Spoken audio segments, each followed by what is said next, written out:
Good afternoon, everyone. It is such a personal pleasure for me to welcome the chairperson here for our high-level meetings. This is our third high-level meeting, and we highly value the relationship and the increasing cooperation that we are enjoying with the African Union. And, of course, I want to congratulate the chairperson for becoming the first woman chair of the African Union.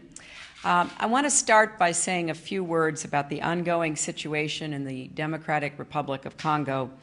The humanitarian impact of this conflict in the eastern part of the country is devastating. More than 285,000 people have been forced to flee their homes since this rebellion began back in April. They are in critical need of assistance. Health workers in Goma have been killed and abducted. Members of civil society, human rights activists, judicial authorities throughout the Democratic Republic of Congo have received death threats. The United States strongly condemns these tactics of fear and intimidation, and those who abuse human rights must be held accountable. Assistant Secretary Johnny Carson has been in the region holding discussions with leadership from the DRC, Rwanda, and Uganda to try to help bring about a ceasefire. We strongly support continued cooperation among the leaders of these countries and throughout the region, and commend the African Union for its recent decision to send a special envoy to the Great Lakes. With regard to the M23 rebel group, there is only one way forward. They must meet their commitments under the Kampala Accords to cease their attacks, withdraw from Goma, and pull back to the July lines. Under the Kampala Accords, President Kabila's government has agreed to hear and address the grievances of the M23 leaders, and we call on leaders and governments from throughout the region to halt and prevent any support to the M23 from their territory. Now, this is just one issue that illustrates the importance of enhanced, strong cooperation between the African Union and the United States. First, on peace and security, we strongly support the AU missions in Somalia and Darfur, as well as the AU's facilitation efforts in Sudan and South Sudan. And we are working to support the AU's leadership with respect to the crises in Mali and, as I said, Eastern DRC. The AU is the partner who is best able to empower and mobilize the resources and the will throughout the continent to address crises. And we are very pleased to see this strong role getting even stronger. Secondly, we want to work together to promote credible elections and foster good governance, strong, transparent institutions, and democracy. Third, we want to enhance trade and investment between the United States and Africa. As I never tire of saying, 7 of the world's 10 fastest growing economies are located in Africa. And we want to do more to really see greater prosperity across the continent. We have a lot of work ahead of us. This high-level meeting builds on President Obama's presidential policy directive on sub-Saharan Africa, and we are going to do all that we can to promote peace and prosperity. So it's a great pleasure to have this meeting, which is a 2-day set of meetings here in the State Department and in agencies across our government, and to work together on a framework for implementation with timelines and accountability, something that both the chairperson and I believe strongly in doing, so that everyone knows what we are trying to achieve together. So thank you so much. Well, thank you very much. We are very happy to be here. And our approach to this meeting is that we have to have a balance between dealing with crisis and peace and security matters with development, because we feel that these are two sides of the same coin. If we delay development, there'll be more crisis and more instability.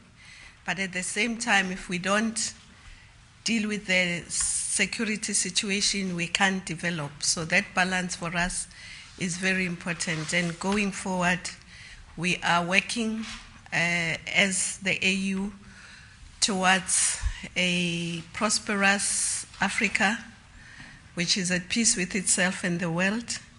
And so all our efforts are geared towards towards that vision. And we have had very fruitful discussions. And obviously, discussions are as good as the follow-up.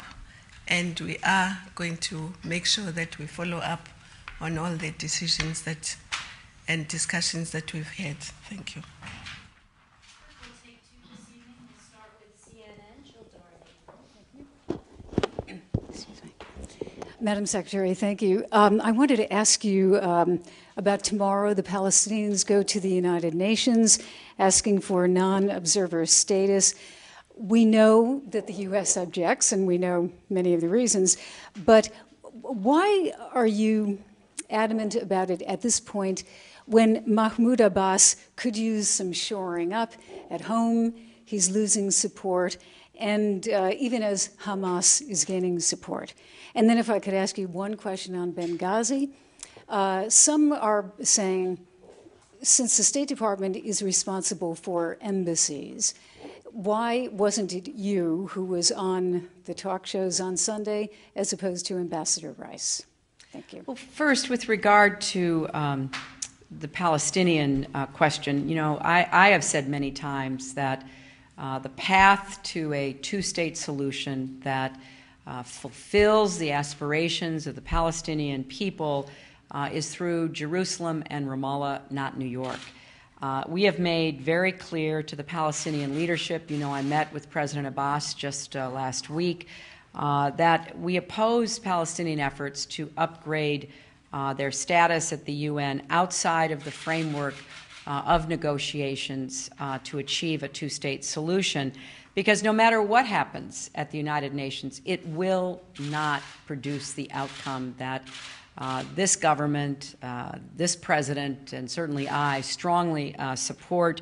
And the only way to get a lasting solution is to commence direct negotiations, and we need an environment conducive to that. And we've urged both parties to refrain from actions that might in any way make a return to meaningful negotiations that focus on getting to a resolution more difficult.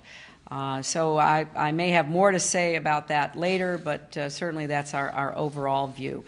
Let me just say, first of all, that Susan Rice has done a great job as our ambassador to the United Nations. Of course, this decision about my successor is up to the president, but I'm very happy he has the opportunity with a second term to make a decision. I'm not going to answer any hypothetical questions about what could have happened but didn't happen. I'm looking forward to being able to discuss all of the issues pertaining to this after the conclusion of the Accountability Review Board. My responsibility was to appoint such a board, which I did immediately. They have been hard at work. We are hoping that they will be finished with their work very soon, and we intend to make the results of their investigation publicly, and at that time I will be able to address all of these issues. Last one this evening, Stern. Madam Chairperson, Madam Secretary, can Rwanda be part of the solution in Kivu if it continues to deny that it's part of the problem, specifically its support for M23? And do you think President Kagame has any personal responsibility to bear on what's going on there now?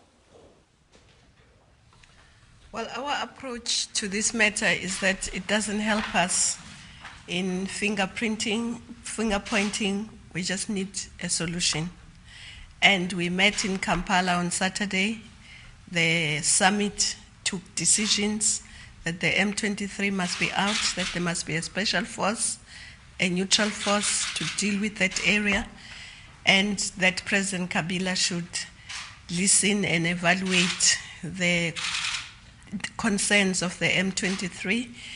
And so for us, what is important is to get that resolution of that problem, and the rest will be taken care of, because Rwanda is part of the Great Lakes. They have taken a decision that there must be a neutral force there, and Rwanda was there, it supported that decision, that M23 must move out of Goma. Rwanda was there, it supported the decision. So for us, that's what is important. And I would fully support the chairperson's comments. You know, we have consistently called on all parties, including Rwanda, to play a positive role in helping to bring about a peaceful resolution of this conflict. And that includes ending any and all support for the M23. Any military assistance from anyone to the M23 is in violation of the UN arms embargo. And we were very heartened by the results of the Kampala summit. And as the chairperson said, now we want to see it implemented. There was an agreement, there's a path forward, but it is up to the parties now to hold themselves accountable and each other for acting on those agreements. Thank you. Thank you all very much. All